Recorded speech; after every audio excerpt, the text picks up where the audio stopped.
Welcome. We are back to focus on strategies for mental, physical, emotional well-being in those little daily habits and routines. So, we've been talking about how to support those happy neurochemicals in our brain so that we can have a really good rhythm of energy and focus and clarity during the day, and then getting that down regulation in the afternoon, evening, so we get nice, deep, restorative sleep. That's going to also support our hormones, our thyroid, and endocrine system. So, we're going to continue to chat a little bit more about that. And as always, if you have questions, reach out. If you need the PDF guide or a one-on-one consultation to really customize with your routine, then make sure you reach out. All right. So last time we talked a lot about how we can improve the balance of our happy neurochemicals, our dopamine, norepinephrine, and our serotonin. Those are really, really important. And when we can get a good balance of that during the daytime is where we want to really optimize these. Then we have really good focus, more stable mood, better energy, not like I'm gonna, climb on the roof necessarily, but you will improve your metabolism and appetite balance. And it says like intuition, but that's connected to mood and ability to, plan ahead and remember what you're doing and reduce things like the squirrel brain or, OCD and all those kinds of things. So, like we kind of touched on last time, just an understanding of what these do. Our dopamine is that very kind of calm, happy feeling. That's our reward cycle. So, when we are building those daily habits that we talk about a lot, that's what we want. We want our brain to release more dopamine when we're building that new habit. So, our brain is happy about it, rewarded, and wants to keep doing those routines. So, that's why so many times I say, make sure you celebrate what you were able to do that day or that week, however small it might have been. Like, hey, I made, this choice for more protein instead of, da da da. I was able to drink more water, or I was able to move a little bit more. She was saying she was walking to the mailbox more, anything like that. Find ways of trying to celebrate that. It can be as simple as checking it off of a list. I know it sounds kind of funny, but that actually does produce that dopamine reward. Like, okay, I accomplished something. All right, or however you choose to do that, find ways of really focusing on what you were able to do, not focusing on what you feel like you missed or didn't do. Remember, what we focus on will increase, will grow. So, remembering to focus on those accomplishments, however small, will help you do more of that because of that reward system in our brain. And then we have motivation and just happiness or euphoria. Serotonin is known as our happiness one, but it actually manages so much more. And we talked a lot about serotonin last couple times. So if you need a review, reach out. I can send you that recording. We're not going to go in depth on it, but it influences our other hormones a lot. It impacts sleep quality, yes. It also impacts our focus, our motivation, our even bone health and things like that, as well as, like I said, the hormone and endocrine system. So that's a really important one to make sure we are supporting as much as we can. So we did go through lots of different strategies for that last time. And then our norepinephrine focus. This is also it's connected to the fight or flight system. So if we have too much of it, it's going to trigger the adrenal system to activate into more of our fight or flight. So we want to have, again, balance, right? Arousal, memory, retrieval, and our like diligence or ability to push through something that might feel, hard or difficult, like whether it's a workout or whatever it is. Okay, so if you have a deficit in these, you may see things like this. We kind of went through this a little bit, but I wanted to just review. And it can't, a deficit in both will probably produce some level of discouragement, despair, and or more food cravings, things like that. Sometimes it shows up. Everyone is a little bit different. Sometimes it shows up more as compulsivity, the squirrel brain, the scatter brain, that kind of thing. It can become, more depending on the person and the type of imbalance going on. Sometimes it can just interfere with function, actual motor function and everything.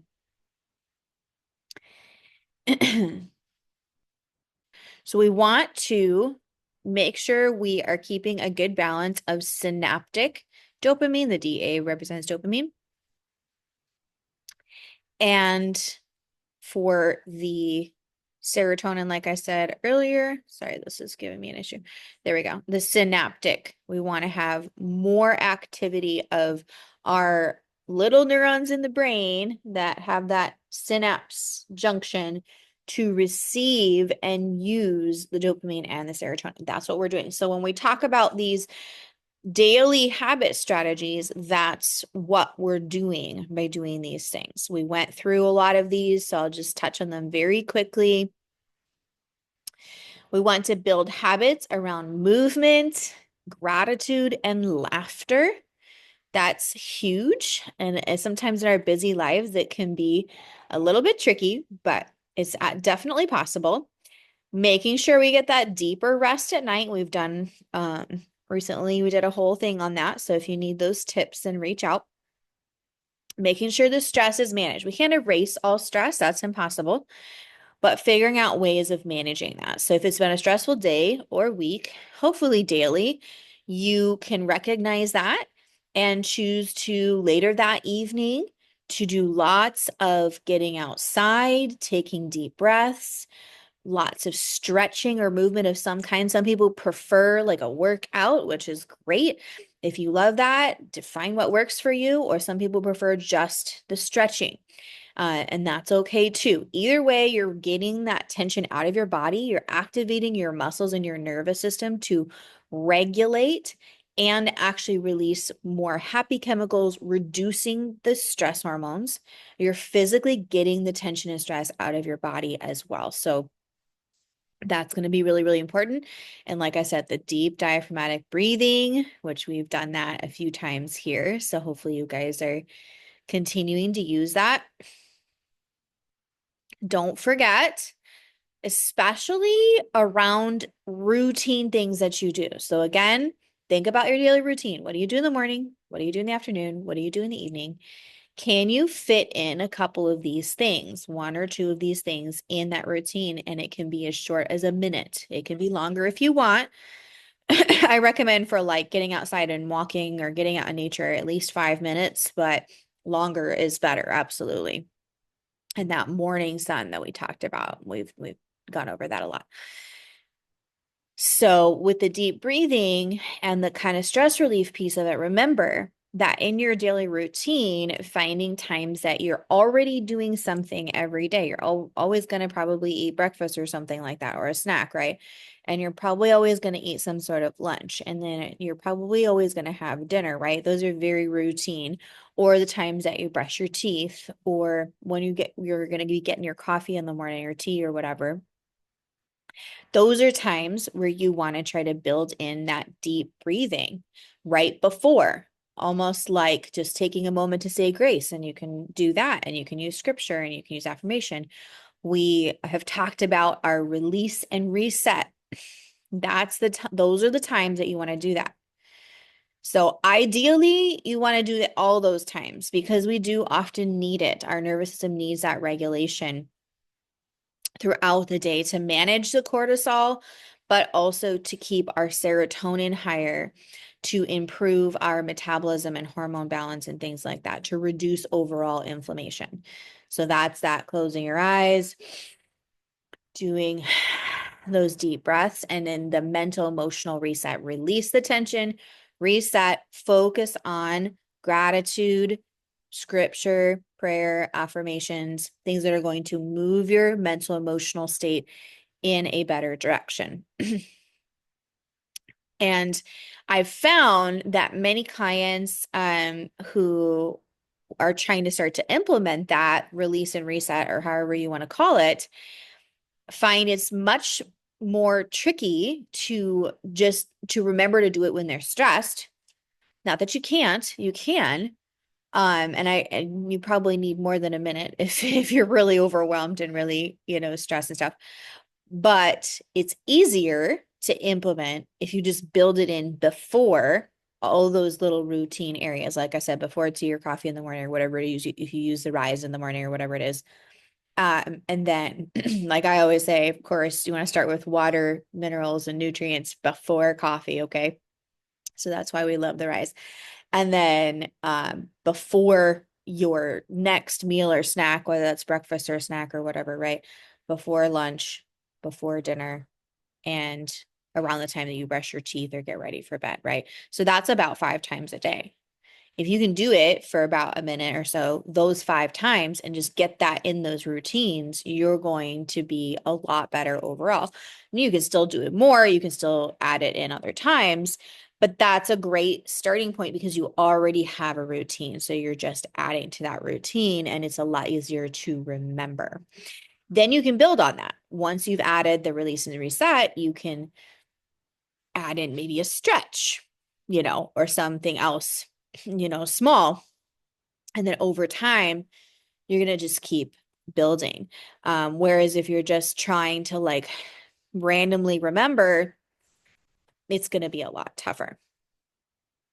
Okay, and then when it comes to what we're focusing on with our snacks and meals, we've talked about this protein, protein, protein. The average woman needs at least 100 grams of protein a day for hormone balance and brain health, even bone and joint health and everything as well.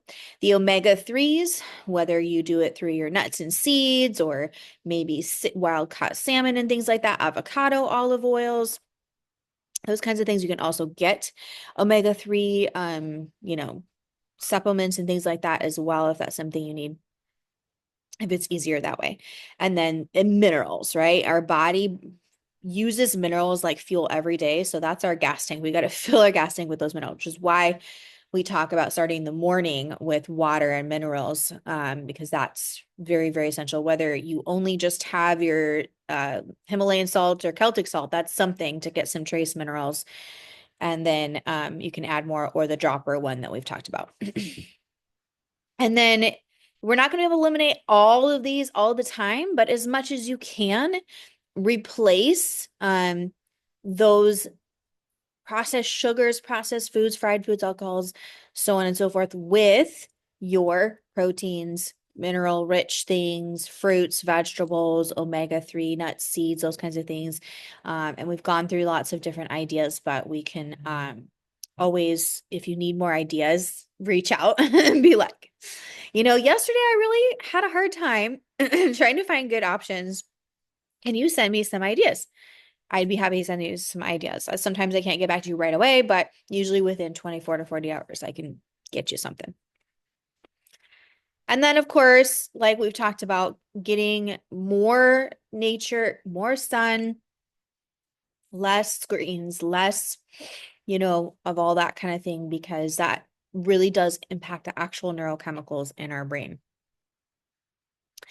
We went through all of these. We touched on these foods that improve our dopamine. And funny enough, these foods that support our dopamine and serotonin levels and everything also benefit our hormones, also benefit our metabolism, support healthy thyroid and endocrine systems. So that is kind of the funny thing, that these are multi-purpose, definitely. So we kind of went through those. And what I wanted to do, one thing that we've kind of touched on before, but it's been a little bit, I wanted to come back to because it connects to general inflammation in the body. Sometimes we forget that what is going on with the inflammation inside the body is impacting our serotonin levels, dopamine levels, other hormone levels, and even just general inflammatory issues like allergies. And this season, a lot of people are kind of dealing with allergies. So I wanted to touch on that. Let me find my picture here. Okay, so this is kind of a generalized picture, but I like how it shows, and this kind of talks more about mental health, but this is true for just inflammation, anything that is related to inflammation, which is a lot of things. What is going on inside of our systems, whether it's actually in the gut, in the liver, in the kidneys, wherever that inflammation is deciding to go and hang out, is going to directly impact our brain, our nervous system, things like our serotonin. About 70 to 80% of our serotonin is based on what's going on inside the body. What kind of inflammation is happening in the gut and in the body, as well as our dopamine. So knowing that with every little snack and meal that we have, like I said, we can never just never have any treats, but understanding that you're going to have to recalibrate, readjust, rebalance if there is a time where you had a special occasion or something and you did have some junk food, right? Why? Because our system is going to have inflammation because of that. And it's going to directly impact our serotonin, dopamine, as well as our other hormones, because those domino into thyroid health, as well as our and just general endocrine system and adrenal system. So again, inflammation, I should make my own chart with like arrows or something, because inflammation is directly going to impact mood, motivation, our serotonin and everything, dopamine, thyroid, metabolism. So whatever is happening here with inflammation is impacting all of those areas. Mental health, sleep, attention, focus, motivation, all of those things are directly impacted. So when we can understand it, it just helps us. I liked, having some kind of picture to help us remember that. So we know we want to fuel our system well and do things that reduce that inflammation.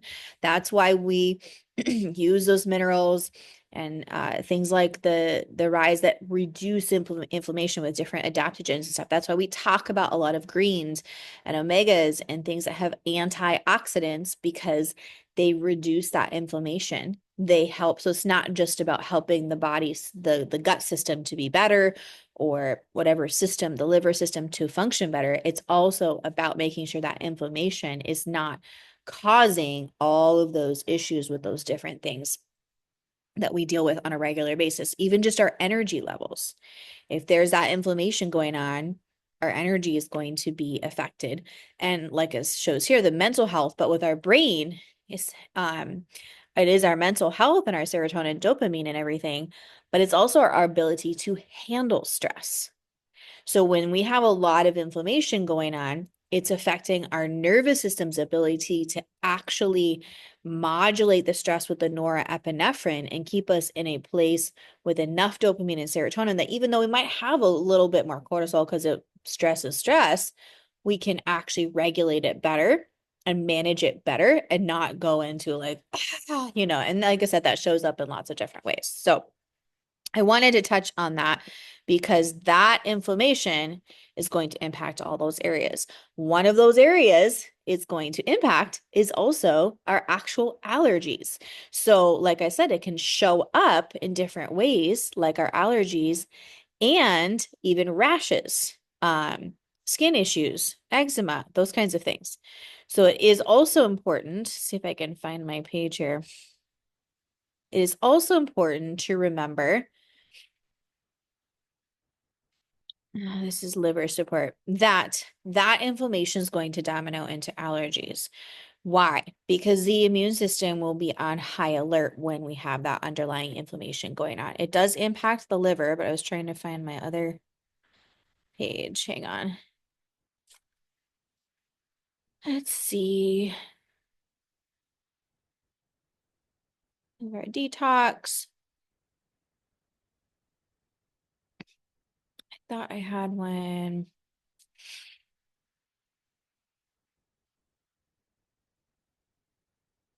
I had one for allergies, but I might have hid it from myself.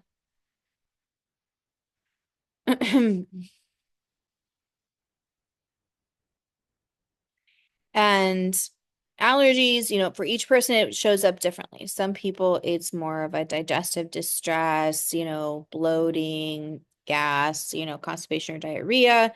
Others, it shows up more respiratory, stuffy nose, congestion, those kinds of things, postnasal drip, all of that. We've got hormones here. So either way, it's connected to the inflammation going on inside the body, like 99%. There's some allergies that are obviously have a genetic component. And allergy medications, just so you know as well, I know a lot of people do like the Zyrtec and whatnot. They do work. However, with the side effects, it's actually going to decrease the amount of serotonin you have going on. It's going to impact a lot of other things. Some of them have a little bit of a steroid in them as well. So again, it's going to impact things like the thyroid and endocrine system. So make sure you are careful about those. I recommend trying some of these other things first when possible, so you can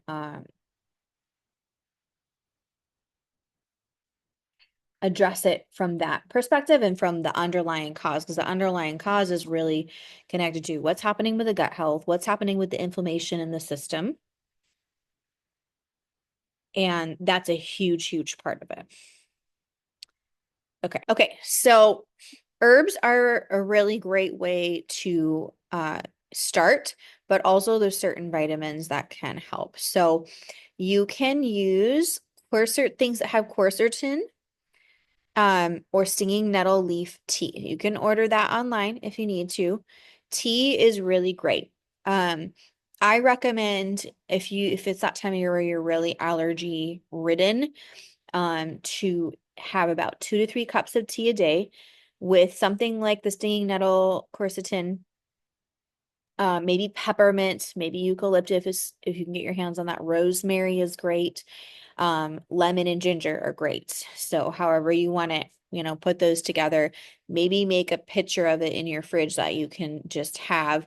You don't have to drink it hot. You can drink it over ice if you prefer, but the hot tea like earlier in the morning helps kind of get things draining. I also recommend using a hot towel compress. You can literally just take a hand towel, soak it in water, put it in a microwave for about a minute or two, and then just kind of use it to massage through those sinuses, because we have so many deeper sinuses in there. And then though it might not be the most fun getting to where you can lay your face down like with the massage table here, but you can do it with your pillows at home, getting your face down. Again, maybe put a hot towel, while you're doing that or something, and then just helping get that drained as well. A lot of people like to use the sinus drainage, like neti pot type things. If that works for you, that's great, because again, we just want to get that drained out.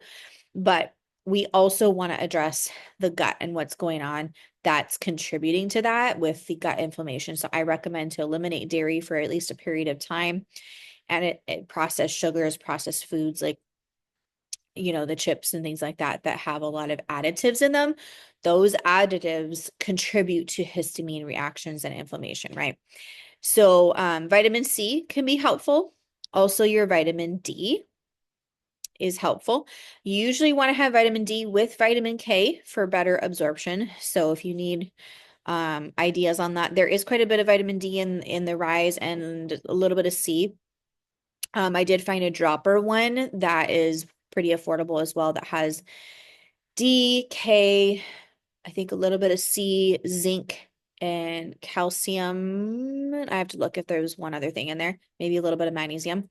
That's a nice one that you can just put into water or take sublingually too if you needed it, and added vitamin D and some of those other things as well. So that might be an option.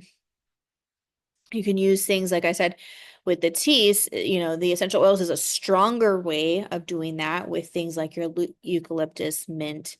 Some people do well with lavender, some people don't. Some people have found that lavender, mint, or peppermint and lemon together is a really good combination for allergies. Others find it doesn't work for them. So, you can play around with it. If you need ideas, reach out to me. I make like roll-on ones sometimes for some of my clients that help with a customized blend of things like this so that they have something they can just kind of roll around the sinuses and or put on your hands and just kind of get that going to help open up the breathing and airways, help with that inflammation, here.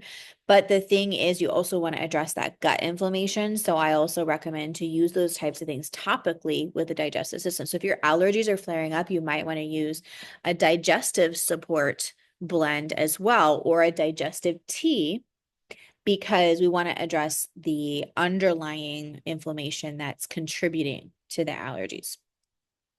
And like I said, there is a genetic component to allergies, so we might not be able to erase them entirely, but there are some things that can help. Eye drops. I actually, one of the best things I found for eyes to have some relief is colloidal silver. And you can get pretty good quality ordering on Amazon or probably your local health food store. That helps with the irritation and inflammation. Amazing. And we just put one little drop, easy peasy, no issues. So obviously, like we've touched on this, movement and getting more sunlight, especially that morning sun before 10, actually does help with allergies too. I know it sounds hilarious, but those things are very, and so like I said, exercise, it can be a 5-minute walk. It can be 5 to 10 minutes of stretching. Okay. Getting that morning sunlight, all of those things help the body regulate the nervous system, improve things like our serotonin, and reduce inflammation overall across the board. That's going to help. The nasal irrigation, we talked about that, like neti pot or something along those lines. I personally, that hasn't worked for me, but my sinuses, I think I have something that's like not quite properly lined up, something. Anyways, many people have found acupuncture to be helpful. If you can find a good acupuncture person that and that works for you, amazing, because it is the nervous system. And so it can really help with the inflammation and things like that. And there is a whole science to it. I'm kind of particular about who I want to do it. So I haven't found anyone that I really like so far. Well, actually, there's a chiropractor in my area that she does it, that I do like. So if I need that, I'll go over there usually. But Buddha is an herb. I haven't looked at that in a while, but if you want to look it up, I'd say it's just easier to go with like the nettle tea, and things like that because it's just more accessible and common to find. This is harder to find. Quercetin, which you can get in a supplement, but I'm going to show you guys what foods have quercetin in them so you can just use that. That might be easier. Omega-3s. Isn't that funny? Because we just talked about how our omega-3s are avocado, seeds, nuts and seeds, olive oil, your wild caught fish, all of that stuff. Eggs have omega-3s with the soft yolk. That also helps with allergies. Why? Because we're managing the inflammation. We're regulating the hormones. We're supporting the serotonin levels. And so it's helping with all of those underlying things. And did you know that when you have higher progesterone, so that time of your cycle, you have higher progesterone, you are more likely to have more allergies? It's interesting. I thought that was very fascinating. So also knowing your kind of rhythm and knowing those times, I think it's that week before the week after the ovulation, typically, or when you would ovulate, even if you don't, there's still some variation in there. The progesterone is a little bit higher. So if you need that chart, I can send that to you that shows like what the fluctuation of when estrogen's higher, when progesterone's higher, all that, so you can know. But the omega-3 fatty acids help balance that out, help with inflammation, help with the hormones, help with the serotonin. So all very, very helpful. Pre and probiotics. I'm not the biggest fan of yogurt, but if you do well with a good, goat's milk yogurt, coconut yogurt or something, then great. Or a nice farm fresh one.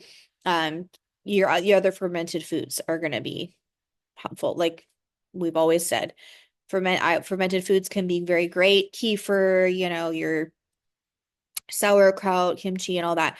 Just use them separately. Don't combine them with a bunch of other foods like, dairy meats, vegetables and so on. Just have it by itself with maybe some water or whatever.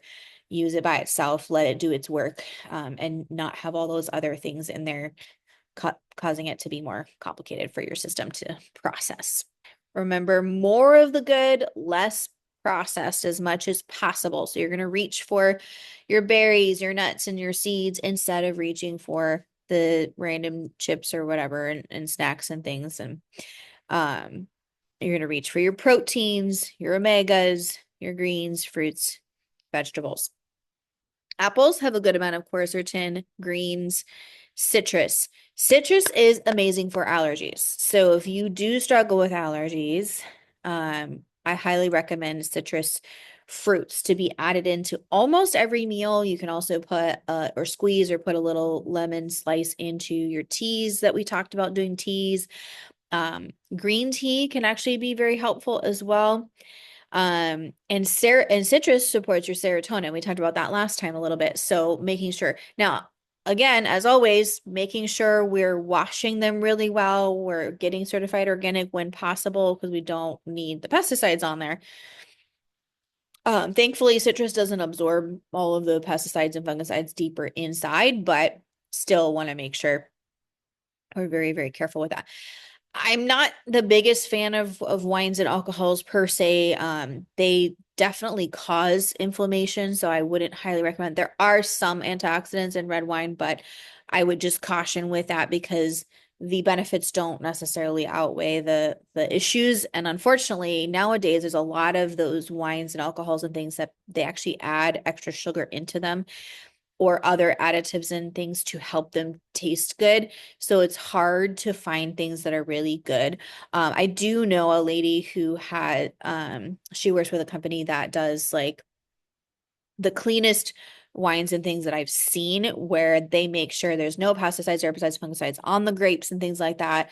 There's not added sugars, there's not no added things into their stuff. So if you need a recommendation like that, that's great. I've also seen several companies out there now that are doing organic, like mocktail type things with different adaptogens and stuff. So that's a really fun way to be able to have a nice little fun thing you can enjoy, but it's not actually alcohol and it actually is improving things like your serotonin and your dopamine. And so you still can have a fun thing, but it's not going to be having the additives and inflammatory issues.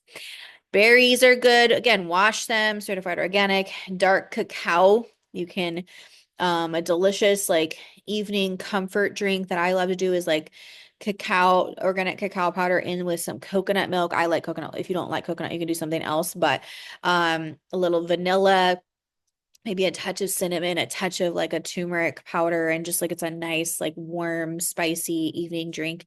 As we're getting into the warmer months, that might not be the go-to, but it's a great one to keep in mind for the winter. And if you make it like that yourself, you can even add a little sprinkle of a chocolate or vanilla protein powder. Again, try to do the organic. So you're getting some protein in as you're doing that, right? So that's another great idea to keep in mind. Capers, cranberries, again, with the berries, the rich antioxidants. Raw red onion. I know this might not be the favorite. It's got a punch to it, but dice it up, add it into things. That has a lot of quercetin in it that helps with allergies. It's also great for the inflammation that goes along with like asthma. Like I try to do a lot of onion because of my asthma allergy. I have like a reactive airway and stuff. So I try to do a lot of fresh garlic, fresh onion when possible, along with the omega-3s and proteins and herbs and stuff, because those help with the inflammation there, really anywhere. But for me, I've noticed it helps with that inflammation there. And in the sinuses and everything. Peppers, your herbs, we've talked about a lot. even the St. John's wort. Also, echinacea is a good tea to grab if you see that around when you're at the grocery store. Whole grains, your olive oil, cruciferous vegetables like your broccoli, cauliflower, Brussels sprouts, tomatoes. Tomatoes, I recommend to eat them with greens. They balance each other out with the acidity. And, if you've heard of things like I'm sorry, lectins and what's the other one? Nightshades and things like that, how those can create issues with certain inflammatory factors. When you eat the right foods together, you partner the right foods together, it gets rid of the issue with the, let's say, lectins in tomatoes. When you have them with your leafy greens and maybe a little olive oil and herbs and garlic, you don't have to worry about the issues that some people will talk about with certain foods. So, because there's a lot of confusing information out there. So I wanted to kind of clear that up because some people are like, oh, these foods are nightshades. They're bad for blah, blah, blah, blah, blah. Maybe, but actually when you use them the right way, with the right things, it's not an issue at all. Raw asparagus, legumes also. So all of these have a good amount of quercetin that can help with the allergies and so on and so forth.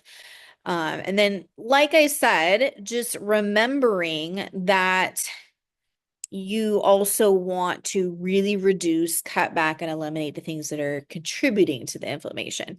The stress, if there's poor quality sleep, making sure you work on that. And the processed foods in general are all going to contribute to more inflammation, more issues with allergies, as well as the hormone imbalances and serotonin and everything. So I hope that you guys appreciated this. I'm going to wrap up here, and I hope I get to see you next time.